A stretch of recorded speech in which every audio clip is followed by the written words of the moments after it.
Project management isn't just about tracking tasks and deadlines. It's about understanding your team's needs and client expectations. You cannot do that if you're not truly listening. I've seen from my past PM experiences working in different industries like pharmaceuticals and manufacturing how important active listening skills are to keep things on track. Let's go master active listening. Why is this so important? Active listening goes beyond hearing words, and it helps you truly understand your project team and your client. Now, this is important because one, it prevents the kind of misunderstanding that leads to rework and missed deadlines, and you do not want that. It also helps, number two, to define and clarify your project scope and goals, which, by the way, you should have in your project charter. And number three, it leads to better engagement and healthier dynamics on your project team because they feel listened to. Before we talk about how to improve your active listening skills, let's talk about leveling up your project management skills, because this is what we do best. We've helped thousands of project managers sharpen their skills, and I've created a free guide that outlines the 6 essential project management basics to ensure success on even the toughest projects. Want a copy? Simply comment, "I want the guide," below. Give your full attention. One of the things with active listening is to be present in the present moment, not thinking about the future, not reflecting on the past, but being present and giving your full attention. Now, how do you do this? Well, the first thing is remove all distractions. So if you have a phone with you, do I have a phone with me? No. If you had a phone with you, you know how, I can't tell you, I've had this happen. I'm talking to someone on important things and their phone buzzes or rings and they literally will pick it up to check it out. You know how rude that is? You're totally not listening to me because right now you're basically saying the phone is more important than the conversation that you're having with me. The computer is another big one too. If you're in an office setting and you're in front of your computer, and whether that's on a virtual call and you're constantly looking at the other screen, I've seen that in meetings as well, where you're talking to someone and yet you can see they're typing away doing something else. There's no active listening at that point because you can't actively listening and take in the information and work on other stuff or look at the phone. So that's the first thing you need to do. Second thing is show you're engaged. How do you do this? Well, am I engaged right now with you when I'm kind of looking over here doing other things? No, but if I have my eyes directly speaking to you, I'm actually looking at you. I'm not looking everywhere else but you. My body language is also open. It's forward. It's not sideways saying, "Oh my gosh, I have to run away from you. I'm just giving you a little bit of my time." Like, you'll be amazed. Those simple things like body language and eye contact is huge for active listening.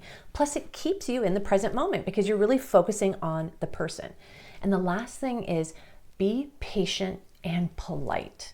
So this means you're not interrupting them. You're actually allowing them to finish their thought. And in the ideal world, you're going to then reinforce, "Oh, wow, so if I heard everything that you said correctly, is this blah, blah, blah, blah what you mean?" And it's just a simple way to summarize what they just said, which is twofold really important. One, for you, it shows that you are actively listening and you're actually getting the information. And two, it allows them to know you are actively listening and engaged. So I can't tell you how important that is. Be open and non-judgmental. Now, this can be really hard for a project manager, particularly when you're in the thick of things, people are missing their deadline and they're coming to you and you don't want to listen. You just want solutions. Just get things done. But what you may not realize is maybe they have some things or issues that are popping up that they can't get done and you're not listening. You're not even doing any active listening. So be open and non-judgmental. So when someone is coming to you and they're saying, "Okay, this is what's going on," don't jump to conclusions. Take a deep breath and really focus on what they're saying so you can take it all in. You have no clue how things are unfolding or why they are unfolding. And if you come in with judgment immediately, you're not going to listen.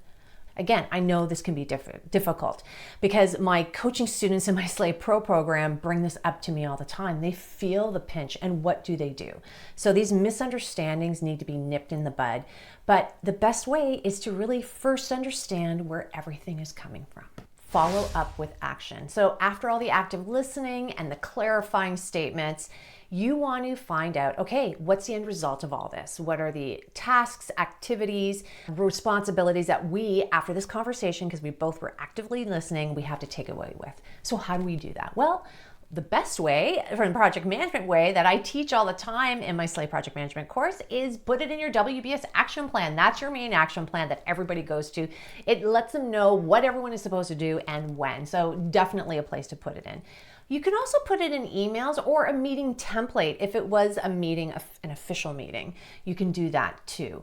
So you just want to document it so everyone is really clear with the expectations after your active listening session. For more on that, check out my video on effective project documentation and reporting. Go to the YouTube search bar and type in Adriana Girdler documentation. So that you know how to be an active listener, you need to know how to ensure your projects are successful. I've written a guide on the 6 basics to keep your projects from failing. Grab the link below this video. If you want to take your active listening skills a step further, watch this video next. It's a step-by-step video for project managers on mastering stakeholder communication. Don't forget to subscribe, and if you found this video helpful, I'd be grateful if you give this video a thumbs up. See you next time.